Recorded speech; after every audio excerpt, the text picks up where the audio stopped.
Bienvenue sur Agora. Aujourd'hui, nous abordons un sujet brûlant qui attire l'attention de toutes les grandes puissances mondiales. L'arme spatiale ultime des États-Unis. Une arme qui suscite un débat intense quant à son impact sur la sécurité internationale et la course aux armements. Nous ferons une analyse complète de cette technologie de pointe en vous expliquant les enjeux stratégiques et les conséquences potentielles de son développement. Alors restez avec nous jusqu'à la fin de la vidéo pour en apprendre plus sur cet instrument qui pourrait bien changer la donne dans les conflits futurs. C'est parti! Les Nations Unies et les traités de désarmement. Depuis sa création, après la Seconde Guerre mondiale, l'Organisation des Nations Unies a travaillé sans relâche pour atteindre ses objectifs de paix et de sécurité dans le monde. L'un des principaux défis auxquels elle a été déjà confrontée est le désarmement nucléaire. Alors que les tensions de la guerre froide ont alimenté une course aux armements et une prolifération d'armes de destruction massive. Malgré les nombreux obstacles et les divergences d'opinion entre les États membres, l'ONU a réussi à négocier et à conclure plusieurs traités multilatéraux de désarmement, notamment le traité d'interdiction complète des essais nucléaires, TICE, le traité de non-prolifération des armes nucléaires, TNP, et la Convention sur l'interdiction des armes chimiques, CIAC. Ces traités ont marqué des étapes importantes dans la lutte pour la paix et la sécurité dans le monde. Cependant, leur mise en œuvre reste un défi majeur pour l'ONU, car certains États n'ont pas respecté leurs obligations en vertu de ces accords, et ont continué de développer des armes de destruction massive. En outre, de nouveaux défis ont émergé, tels que la prolifération des armes légères et de petit calibre, qui ont alimenté les conflits et les violations des droits de l'homme dans de nombreuses régions du monde. Malgré ces nouveaux défis, l'ONU a poursuivi son engagement en créant le département des affaires de désarmement en 1998, et en organisant des conférences et des réunions régulières sur le désarmement. Elle a également travaillé en étroite collaboration avec les États membres et la société civile pour promouvoir la ratification et la mise en œuvre de traités de désarmement. En 2017, les Nations Unies ont adopté le traité sur l'interdiction des armes nucléaires, TIAN, qui interdit l'utilisation, le développement, la production, le stockage et le transfert des armes nucléaires. Bien que ce traité ait été largement salué par la société civile et les États qui soutiennent le désarmement nucléaire, il a été largement critiqué par les États dotés de ces armes et leurs alliés. Ces défis n'ont pas stoppé l'ambition de l'ONU qui a continué de renforcer les traités existants et en négocier de nouveaux. Alors que le monde est confronté à la cybersécurité et aux armes autonomes, l'ONU est appelée à jouer un rôle central et à promouvoir le désarmement. L'ONU travaille également à promouvoir le respect des droits de l'homme et à protéger les personnes contre la discrimination, l'oppression et la violence. Le Haut Commissariat des Nations Unies aux droits de l'homme, HCDH, joue un rôle essentiel dans ce domaine, en surveillant la situation des droits de l'homme dans le monde entier et en apportant un soutien aux pays qui cherchent à améliorer leur situation en la matière. Il est clair que la majorité de ces traités abordent la question des armes nucléaires et leur interdiction. Mais ces armes sont-elles les seules à destruction massive ? Spécifions-nous sur le cas des États-Unis et des fameuses armes qu'ils ont mis au point au fil des décennies. Project Thor, un projet américain qui aurait pu marquer la fin de nombreuses nations. De nos jours, la menace que représentent les armes spatiales et les traités limitant leur utilisation est de plus en plus importante dans les budgets de défense et la compétition internationale. Les pays cherchent donc des failles existantes afin de prendre l'avantage sur leur adversaire sans enfreindre la loi et ne pas être condamnés. La solution a finalement été trouvée et consiste à placer des armes à énergie cinétique en orbite. Le projet Thor de l'US Air Force s'attaque à un vieux rêve des fabricants d'armes. Comment créer des dégâts similaires à ceux d'une bombe nucléaire sans les problèmes de radiation et de retombées nucléaires? Le bombardement cinétique, qui était autrefois très coûteux, est maintenant une option envisageable, car il n'implique aucun explosif et n'est techniquement pas interdit d'être mis en orbite par le traité sur l'espace extra-atmosphérique. Le projet consiste simplement à placer en orbite un faisceau de tiges en tungstène de la taille d'un poteau téléphonique. Un métal extrêmement durable avec le point de fusion le plus élevé de tous les éléments. Les tiges pourraient être larguées au moment opportun, accélérant au cours de leur chute de 1000 miles vers la Terre à plus de 10 fois la vitesse du son. Ces tiges ont été surnommées foudres de tungstène ou tiges de Dieu, en raison de leur puissance d'impact similaire au rendement explosif d'une arme nucléaire qui pénètre dans le sol, mais sans les retombées radioactives. L'idée de l'arme n'est pas très différente de celle d'un canon à rail. Dans les deux cas, le projectile n'utilise aucun explosif et tout dépend de sa vitesse extrêmement élevée pour détruire sa cible. En effet, sa force nette est simplement la masse du projectile multipliée par l'accélération. Cependant, l'approche du projecteur diffère un peu, car il utilise l'énergie potentielle de la gravité de notre planète. Les tiges de tungstène sont simplement larguées depuis l'orbite et accélèrent en tombant vers la Terre. Le YTM, c'est-à-dire We Are the Mighty, a calculé que le coût de l'envoi d'objets dans l'espace était de 10 000 $ par livre. Ce qui signifie que 200 pieds cubes de tiges de tungstène pesant environ 24 000 livres coûteraient environ 230 millions de dollars par tige pour être placés. Comparé au coût de 212,5 millions de dollars chacun pour la prochaine génération de missiles balistiques intercontinentaux, proposés par l'Air Force pour la dissuasion stratégique basée au sol. La différence semble presque négligeable, en particulier lorsqu'on retire le danger des retombées radioactives de l'équation. Il convient aussi de noter que l'US Air Force avait déjà déployé une arme similaire pendant la guerre du Vietnam, appelée Lazy Dog. Il s'agissait de cylindres en acier massifs de 2 pouces de long, équipés d'ailerons et largués à plusieurs milliers de pieds de haut. Ils pouvaient atteindre une vitesse de 500 miles par heure lors de leur chute et pénétrer jusqu'à 9 pouces de béton. Cependant, les tiges de tungstène proposées par le projet Thor sont loin de ce compte, car ils pénètrent des centaines de pieds sous terre, allant même jusqu'à percer des bunkers ou des silos de missiles, les plus profonds et les plus fortifiés. Au début des années 2000, le Pentagone a relancé l'idée de l'utilisation d'armes à énergie cinétique pour frapper des sites nucléaires souterrains dans des pays considérés comme des voyous. En 2002, déjà, un rapport de la RAND intitulé Space Weapons Earth Wars a consacré une partie de son contenu au concept des ensembles de tiges à hypervitesse. Il y a même eu le Transformation Flight Plan de l'Air Force en 2003, qui mentionne également ces armes spatiales à base de tiges, selon une note du San Francisco Chronicle.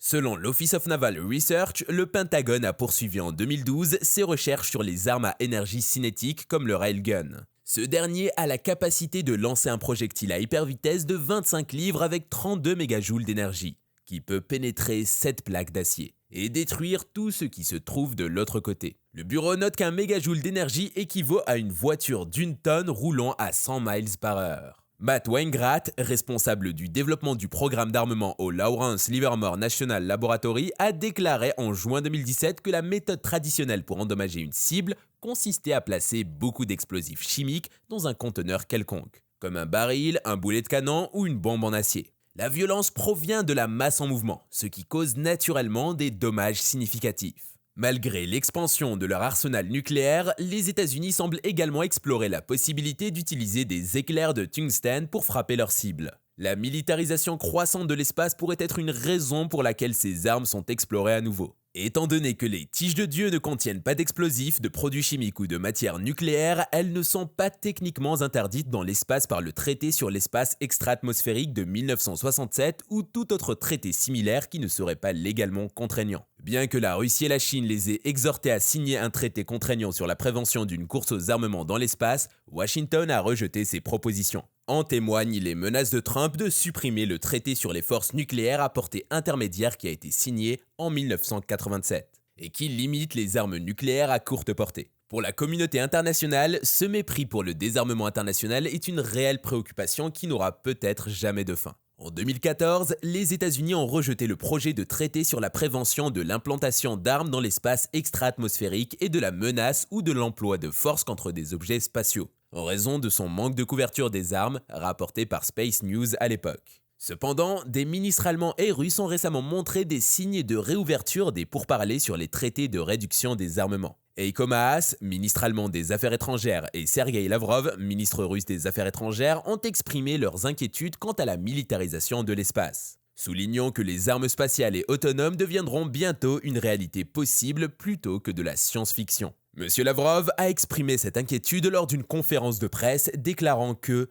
nous sommes très préoccupés par le danger de la transformation de l'espace extra-atmosphérique en une sphère de confrontation armée. Ce sujet est devenu de plus en plus préoccupant ces derniers temps. Maas a également souligné la nécessité d'avoir des règles appropriées pour suivre le rythme du développement technologique des nouvelles armes. La Chine représente une menace pour de nombreuses nations depuis l'espace. Le général Bradley Chance Saltzman, chef des opérations de l'espace au sein de l'armée de l'air américaine, a récemment affirmé que l'espace avait subi une transformation majeure au cours des dernières années. Cette transformation est selon lui le résultat d'une course aux armements exponentielle qui s'est accélérée et dont l'effet est maintenant considérable. Il a également précisé que la Chine était la plus grande menace à contrer, suivie de près par la Russie. Dans une interview accordée à l'AFP et à 2 autres médias à l'occasion de la conférence sur la sécurité de Munich, le général a souligné que des armes produites par des adversaires stratégiques étaient maintenant en circulation. La Chine et la Russie auraient développé une gamme d'armes, y compris ceux à énergie dirigée, des missiles anti-satellites et des interceptions orbitales, qui ont été testés et parfois utilisés. Selon l'homme, cette évolution a entraîné une transformation fondamentale de l'espace et nécessite une adaptation de la façon dont les opérations y sont menées. Il faut souligner que ces propos ont pris une nouvelle dimension à la suite de la rencontre houleuse entre les chefs de la diplomatie américaine et chinoise à Munich. Anthony Blinken, ancien secrétaire d'État américain, a insisté sur le caractère irresponsable de l'incident du ballon chinois, qui avait survolé le territoire américain pendant plusieurs jours avant d'être abattu, et a déclaré qu'il ne devrait plus jamais se reproduire.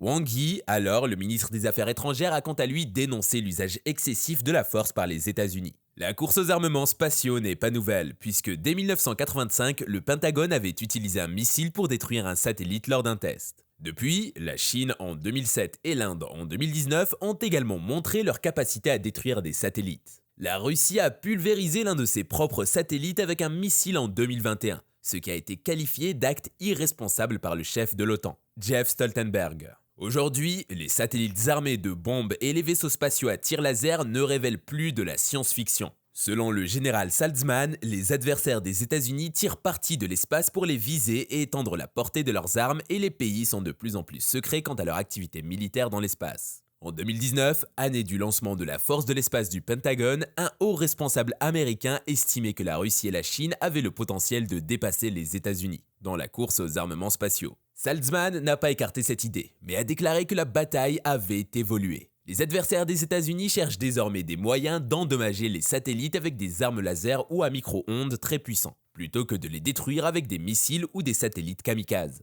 Face à ces nouvelles menaces, il affirme que la manière dont les États-Unis opèrent dans l'espace doit évoluer. Il avertit qu'il s'assurera toujours de préserver les capacités des fonctions essentielles telles que le commandement et le contrôle nucléaire, et souligne l'importance de l'espace dans le combat moderne, car les réseaux cyber et d'autres vecteurs peuvent être utilisés pour attaquer une cible. Cette suractivité militaire et prolifération commerciale exponentielle posent des problèmes de débris destructeurs et nécessitent un code de conduite international pour éviter les dégâts collatéraux. À Munich, le général s'est entretenu avec le ministre norvégien de la Défense et a participé à une table ronde. Il a souligné l'importance de comportements responsables qui ne génèrent pas de débris et n'interfèrent pas et conservent une distance sûre, avec une communication en cas de problème.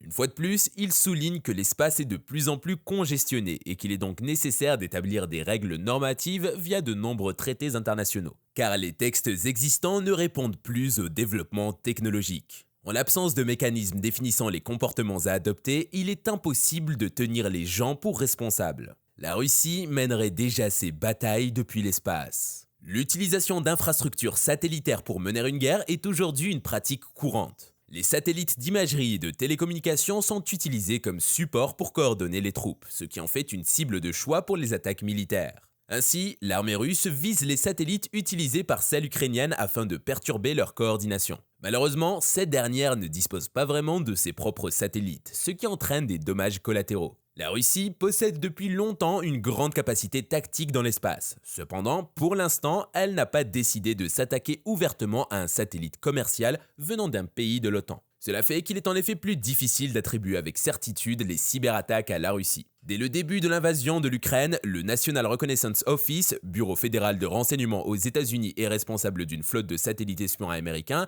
a émis des alertes sur les possibles cyberattaques contre les satellites commerciaux, en particulier ceux utilisés par le gouvernement de l'Ukraine. Un exemple marquant est la cyberattaque du satellite de télécommunication KASAT de la compagnie américaine Viasat, qui desservait l'Europe et notamment l'Ukraine. Cela a entraîné la mise hors service de plusieurs dizaines de milliers de modems de la filiale d'Orange Nordnet.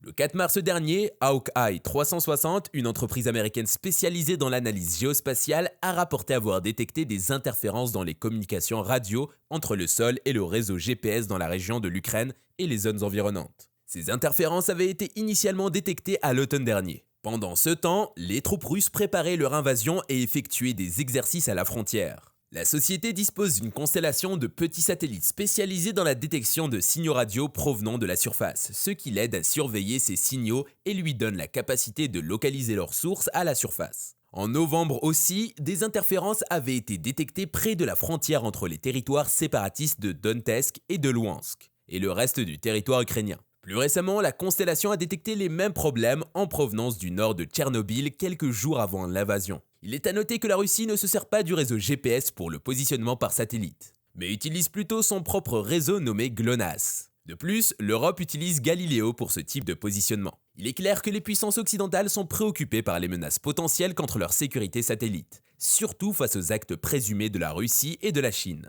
La création de la Space Force aux États-Unis et du commandement de l'espace en France témoigne de cette préoccupation. L'appel à l'aide de l'Ukraine pour obtenir des images radar prises par satellite a été entendu par le Canada, qui a accepté de partager des images avec une technologie SAR, offrant une meilleure résolution que les images optiques. SpaceX a également apporté sa contribution en fournissant des terminaux pour recevoir le signal de la constellation Starlink et en se concentrant sur la cybersécurité satellite. Ces actions montrent que les puissances occidentales sont prêtes à coopérer pour protéger leur sécurité satellite et à apporter de l'aide aux pays confrontés à des menaces similaires. Nous espérons vivement que les États détenteurs de ces technologies dévastatrices sauront se retenir au moment de leur utilisation. Il est évident que l'espace est un champ libre et que beaucoup de choses peuvent s'y dérouler, affectant par la même occasion notre belle planète bleue et toutes les merveilles qu'elle possède. C'est sur ces mots que nous mettons un terme à la vidéo de ce jour. Si vous l'avez aimé, n'hésitez pas à la liker et à vous abonner, sans oublier d'activer la cloche de notification pour ne pas manquer les prochaines publications.